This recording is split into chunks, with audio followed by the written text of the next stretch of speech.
Hello, welcome to the Redmen TV. It's the Uncensored Match Build-Up Show. Chris is here, John's here, and I'm here. Just proving it's uncensored. It's been a long time. Yeah, well done. We're not live though, that's normally the live trick. It is. That was a classic. Payjack classic. Anyway, yeah, we're here to discuss Liverpool versus West Ham half-4 kickoff on Sunday. If you normally watch the show, good on you. If you want some extra content this week, you can. Chris spoke to Nicky from West Ham Fan TV. Fascinating video. Honest to goodness. Yeah. Really was, like 25 minutes long.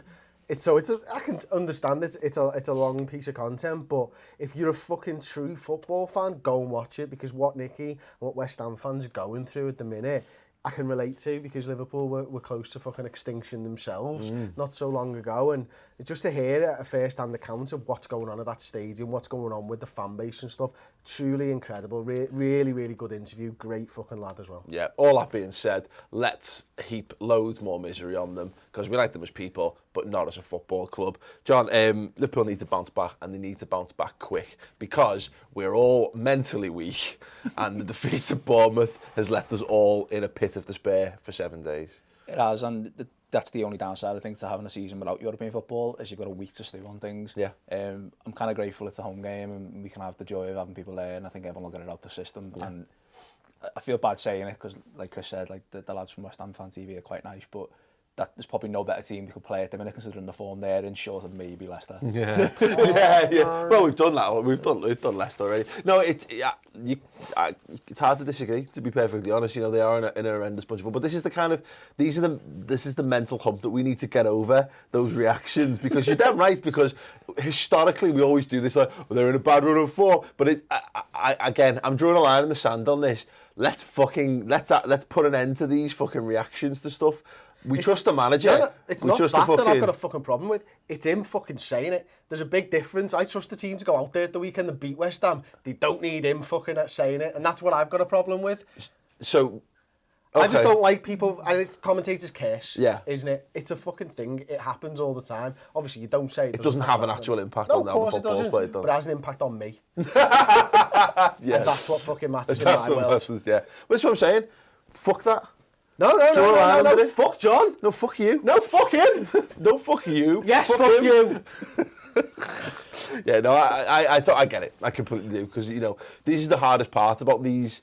We do agendas, whatever, and we talk about these games, is you want to just go, Liverpool, just turn up and smash these and get on with it. It's never that simple, because regardless of what kind of form West Ham are in, still a good side. They still are going to. They've still got players to cause problems. They've got good players, and Nicky from West Ham Fan TV was rightly dejected this week, and because he's seen this team fucking collapse. But at the end of the day, they've got fucking Andy Carroll. We've got our own little problems after Bournemouth that we want to try and smooth out and get better from and learn from. I trust that Jurgen Klopp will turn this around. You know, I believe, and I said it on the weekend. It's not even turn it round. It's like, that's to give it too much, isn't it? Saying. I trust that Jurgen Klopp, after going 14 games unbeaten since the last time, it's a fucking big fucking bulk of games there. It's a blip. Yeah. And people need to remember that. And if you go and watch the redmentv.com, and in particular the weekend briefing show this week, we've done loads on Karius, we've done loads on the defence, and I feel so much better for picking the bones of that. Yeah. And looking at it and going, do you know what? There's stuff there that we can throw out right now. Karius, expected goals conceded. He's conceded less goals than he was expected to. If you base it on football analytics and stuff like that, which loads of people do. Yeah. David De Gea has conceded more than he was expected to. Thibaut Courtois has conceded more than he was expected to. So if you rank it on expected goals, Karius is the 10th best keeper in the league and Thibaut Courtois is the 17th. Admittedly, I'm clutching a little bit. But this is a fucking thing in football, and these stats do fucking matter. And if they didn't, they wouldn't hold so much credence in that community. Well, exactly. And ultimately very hard to properly communicate in a few sentences. But yeah, if you're interested in stats and you do want to feel a little bit better about, you know, there's a lot of smack being talked about Liverpool's defence. You guys have got a long way to look into the depth and detail. So go and check out the weekend briefing on the redmentv.com. Trivia question. Go ahead, lad. But not answer, because I'm gonna have to look that up again because I didn't write it down. Name the last 5 players to move from Liverpool to West Ham United. Okay. I have a little thing. We'll come back to that at the end of the video. John, Chris touched upon him earlier. Andy Carroll. Now, not guaranteed to start, just coming back from fitness. I can't see a world where he doesn't figure a part in this game. And Andy Carroll historically gives Liverpool problems. He does. We've struggled against people who are like kind of, play his type of game, big centre forward, good at heading. I'm resistant to start saying now. Fuck you, John! That's why Chris texted me, but I don't know. Like he's troublesome because of his height, and we've got two decent centre halves who are quite tall. Yeah. Who should be okay with them, but then we've also got two full backs who are quite short. Yeah. So it's a 50-50 thing. I mean, I'm more worried if he comes off the bench rather than if he starts, to be honest, because we'd probably 60-70 minutes into a game. If he starts the game, I'm kind of less worried about him, but he's got the tools, and we know from having seen him firsthand what he can do. You know what my big problem with Andy Carroll is? It's not a Liverpool thing, and it's not at all. It's that he's a very good fucking centre forward. Yeah. When he's on his day, it doesn't matter what type of defence you've got. He can fucking score a goal from a header pass, yeah. And this is, you might think of it, because you think of it in your team's terms of Andy Carroll always gives us problems. Andy Carroll gives everyone fucking problems when he's on his day, because he's fucking unplayable. Yeah. And hopefully he won't start this game, but the type of goal that he scored at the weekend, the pie free kick, spilled from the goalkeeper, he's on the ball, heads it in. That's what we struggled with at Bournemouth. Yeah. And that's why, there's an option for him off the bench. That's actually what we struggled with all season, is it? That second ball. And, it's a good fit. I think it's kind of lucky it bobbles up to his head to some extent. I know he has to stoop down to edit, like you mean, but yeah, maybe. But yeah, he's a threat, and he worries me. This is potentially, though, because we've literally done one of these every single week. Like, what is the box that needs to be ticked by this team this season? Are we repeating it this time? Well, we can't, yeah, because we had Benteke against Palace a few weeks ago, didn't we? And we looked at that and said, he's another player, big, burly, centre forward, really dominant in the air, that we really, really struggle against. Andy Carroll's the other one. I'm barring a shock return to Premier League football for Didier Drogba. That's the last of that kind of mould that we really have a great deal of problem with. I almost think we're ticking three boxes, and until Liverpool have won a league title, I think we'll have to continue to tick boxes over and over again to drill it into our fan base, to be honest, and I include myself in that more than anyone, is that we're coming up against a big Tally Bennett, man. We've done it this season. Big Tally Bennett, man. Yeah, whatever. Yeah, him. Fucking not hard. For anybody other than me.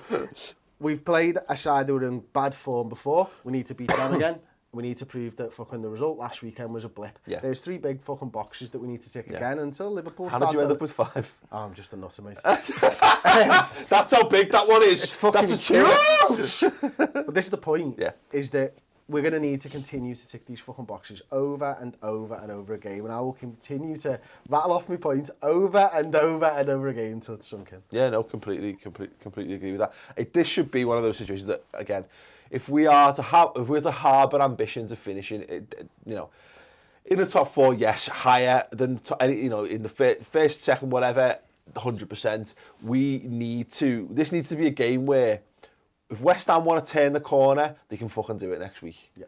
We need to stop being that team that has, again, it feels into that mentality, John, where we go, oh, well, there might be a sting in the tail. No, we just need to prey on all of their weaknesses, all of their insecurities, and let that fucking carry on for one more week so it's not our problem anymore. No, I mean, Klopp said it himself the best about 18 months ago when he first came in. He said it's not about what they do, it's about making them play our game. Yeah. And I think Chris is right when he touches on the thing with the fans. I think really the focus shouldn't be how, is what can they do to us.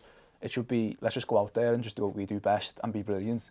And then all of a sudden, all these things about Bournemouth and that go away and all the other stuff, and let them worry with that. That's their thing. They've got more than just us to worry about this season. But just do that. Just do what we've done all season, and just forget the 15 minutes at the end against Bournemouth. Yeah, no, completely agree. And I think that's where putting on. We did this on the final word this week, didn't we, Chris?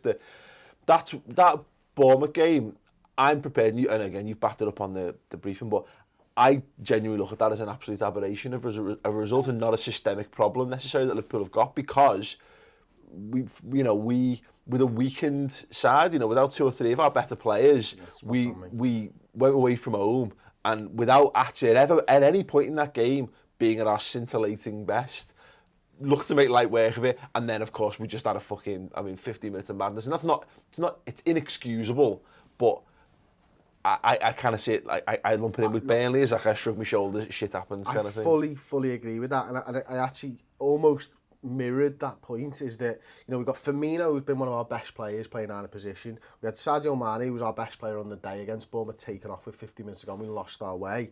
We had a young guy playing up front, Divock Origi. We're missing Phil Coutinho. We had our best, most influential midfielder, Adam Lallana, not playing. We had our best centre-half not playing, and our goalkeeper had a bad day. Yeah. I challenge any fucking side in the Premier League to deal with the core of the side being ripped out and still go on and win that game of football. So, you know what? It's a fucking blip for me as well, mate. Yeah, absolutely. John, Chris mentioned his name there again. Lallana back would be a big boost for this team. He is, mate. He's just integral to how we play. I think he's that link between midfield and attack, and he lets the other three up ahead of him play their game. You know, he's the man finding the space and linking the play up and making us tick. So I hope he's back. I mean, I know he had the cameo against Bournemouth. He's not been out too long, so I hope he shouldn't really be lacking too much match fitness. Yeah. But even if he comes off the bench again, it's a good thing. So it'd just be nice to see him back. And I think it's you want him to come back at a home game when he's got the fans behind him. It's strange when we come out again. We're talking about a game where, putting the defensive issues to one side, we still scored 3 goals away from home that we need a bit, that we could probably do with the fluidity that Lallana brings, because Emre Can's in a pretty good run of form all told. Like, you know, it's that 3 he's got this season already. 4, yeah. In recent weeks as well, which is tremendous. You know, Wijnaldum is not really kicked on to the point where everyone's going, wow, what a great signing, but he's been fine. So, like, Lallana is just an improvement on what we've had in the team for the last couple of weeks, and it's just someone. It would be nice to see someone. He's just so natural. Yeah. You know, it feels like it shouldn't feel like this for Wijnaldum because he's played further up the field, and it looks a little bit that way for Chances because he is quite a burly fella. It takes him a while to get going, but it does feel like those guys have to put a real effort in to play that role to the way we want to see it play. Whereas Lallana just looks like he was born to play in that position, and it's nice just to go, we don't have to worry about that. Nobody is thinking having to compensate mentally for where anyone else is on the pitch. Lallana will be exactly where he's meant to be, which should make whoever else starts in those positions around him, whether that's the left of the attacking players, the right winger, the centre forward, they can just focus on what they're supposed to be doing. I think you're right, and he always provides that option, and you're spot on again. Whether it be the left winger, whether it be the right winger or the forward, he's always an extra passing lane. He's always an extra passing option. Sorry, and you know, for me, what Wijnaldum, like a whole lane. Yeah, what Wijnaldum and Cham brings this side is when they're attacking, they're moving forwards, generally with the ball at the feet. Generally, the ball's played in front of them to run onto. What Lallana brings is he's in that space, and he's comfortable taking the ball with his back to goal, turning a man and opening the field up for everybody else, and then the runners come off him, and Liverpool just look a far greater beast with him at the side. Yeah, completely. One question, again, behind the paywall, I think we kind of put this to bed, but I was amongst a number of people at the weekend, John, saying that I wouldn't be against the idea of rotating the goalkeepers, and the point's been made both ways, and I can kind of see it both ways. With a little bit of hindsight and having seen Klopp's reaction to it and what have you, I'm kind of happy for Karius to continue. But that being said, I don't think either goalkeeper has been that so good so far this season that either of them, it would be a significant drop-off one way or the other, which of Mignolet or Karius starts this game. I think Mignolet's quietly had a good season, the games he has played, and you know, the thing with him is you know, he has his faults, but he's a decent keeper, he's solid. But for me, you've just got to keep Karius in, mate. He needs the games to get to grips with what he's doing. You can't fix what he does wrong if he doesn't get the game time to do it and get to grips with it. But I think he also, just for his confidence, if you bomb him out because he's had a bad game against Bournemouth, it's bad for him personally, but then it also means the fans go, actually, yeah, he's shit, and they'll start jumping on it. You know what I mean? It becomes... That's what happened with Mignolet to some extent. Like, when he gets put in the team, it's like... Isn't it a shame that we have to think in such black and white terms on that, though? Because it's...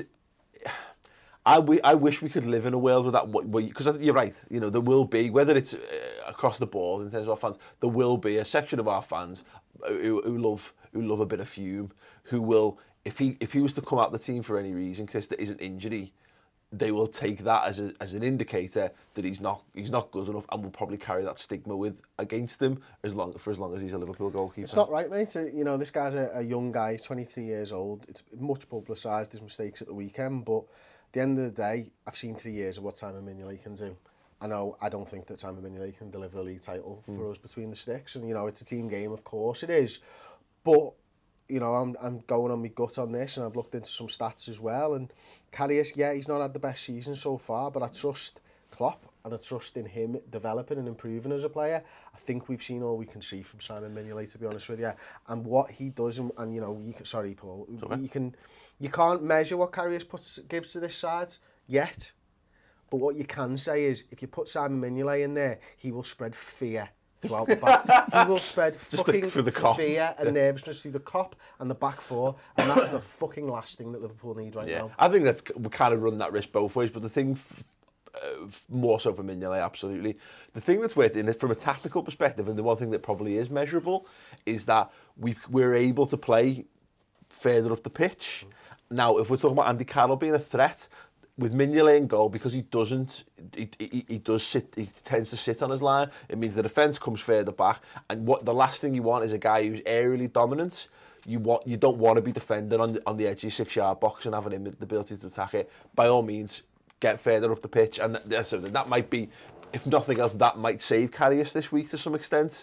That we're probably slightly better set up to I see what you're counter saying. the target man if we're further up. I think you're spot on, but John almost made the same point on the briefing with me today, and I countered it with, you don't want your team playing different ways week in, week out. Yeah. And this is why I would never rotate the goalkeepers. I could totally understand it if you were playing two goalkeepers who played the same way. Yeah. But you can't be having a back four playing up one week, back the fucking next. It just doesn't work. Klopp's got the way that this Liverpool side plays. You've seen Claudio Bravo coming at fucking City. Joe Hart, a good goalkeeper. He's not what Pep Guardiola wanted. Yeah. Mignolet's not what Klopp wants. Karius is. Yeah. Rightly or wrongly, back the keeper. Fair play. John, do you want to give us a key man prediction?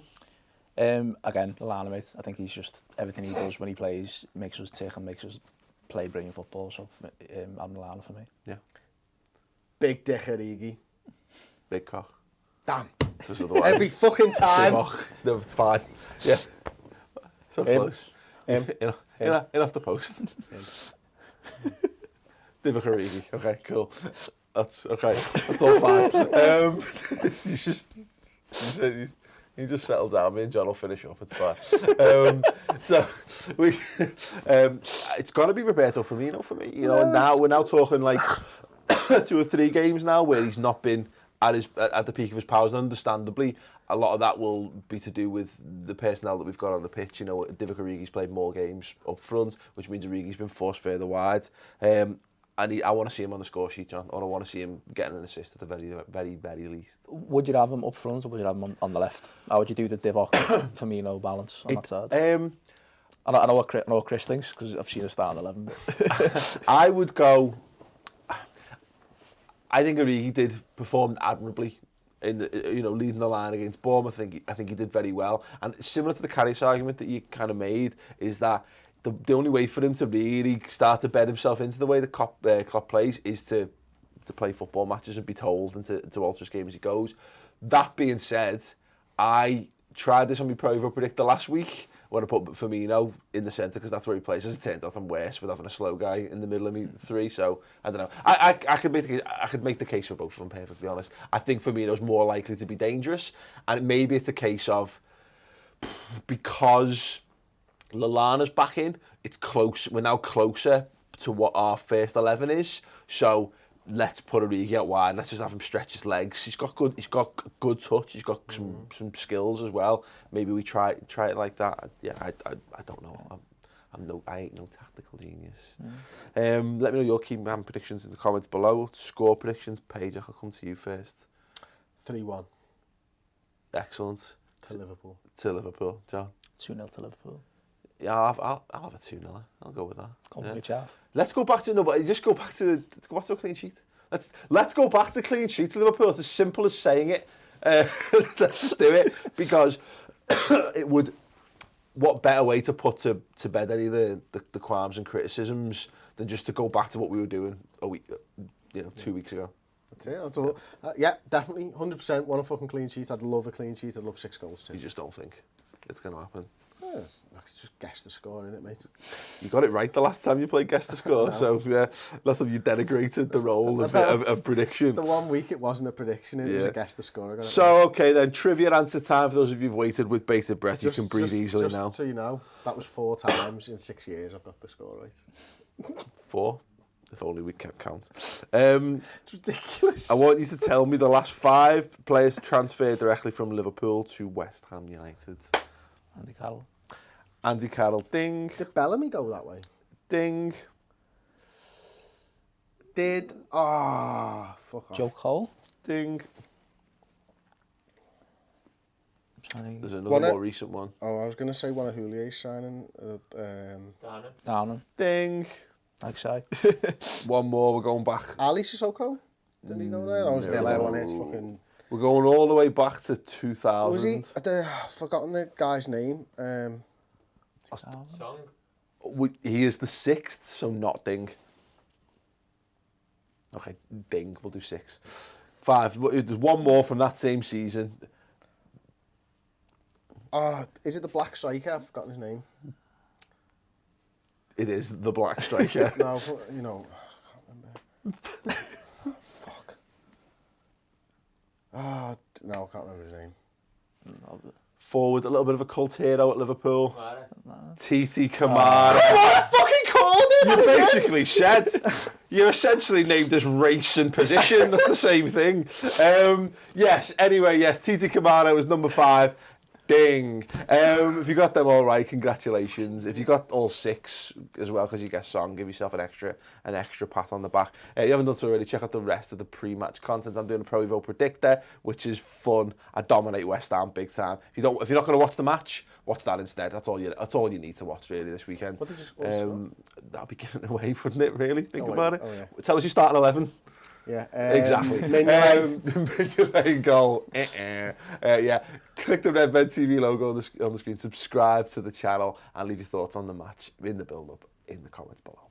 So we've got a brand new range of merchandise available as modelled by Mr. Paul Machin. We've got the Dreams and Songs signature collection as well. Go and check out the new site. Do it now and help support the show.